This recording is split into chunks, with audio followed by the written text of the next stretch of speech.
The war in Ukraine has exposed the double standards of the West. Here's how. We are all shocked and horrified at the scenes coming out of Ukraine, with an oppressor invading another nation. However, amidst the entire crisis, we can't help but notice an underlying double standard emerging from the way the world is responding. Ukraine isn't the first country to be invaded illegally. In fact, it's not the first country to be invaded by Russia. As we speak, there are Russian jets flying over Syria. Yet we have media commentators consistently highlighting that Ukraine is different and worthy of our sympathy.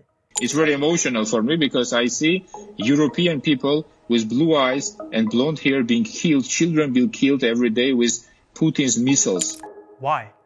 Because they are civilized, European, Christian, and have blonde hair and blue eyes? You know, this is a relatively civilized, relatively European. And this is not a developing third world nation. This is Europe. These are Christians, they're white. Why do we consistently need to be reminded that these aren't Arabs, Muslims, Afghans, or Syrians? Do you need to be a Middle Easterner to be qualified as a refugee? This isn't a place, with all due respect, like Iraq or Afghanistan. And don't get me wrong, of course we care about the Ukrainians, but why do we constantly need to be reminded that these people are different and therefore worthy of our sympathy? You see, when it comes to the case of the Ukrainians, they have the right to bear arms and to fight for their country, and the media celebrates them as defiant heroes. Yet when Arabs or Muslims do the same, they are branded as terrorists. Why is it that the Ukrainian Defense Ministry is allowed to teach people how to make Molotov cocktails in their fight against the oppressor, but Palestinian kids from the tender age of 10 are criminalized by the media and imprisoned up to 20 years for throwing rocks at their occupiers? The hypocrisy even extends to the response of global institutions. Russian media and art shows are cancelled, Russian banks are being shut down, and Russian assets are being frozen. Heck, FIFA has also sanctioned all Russian teams from participating, while football stadiums are plastering anti-Putin slogans. Why is it okay for football players to speak out against Russia, yet we saw Mesut Ozil shunned for speaking out in support of the Uyghurs, and Celtic fans fined for waving the Palestinian flag?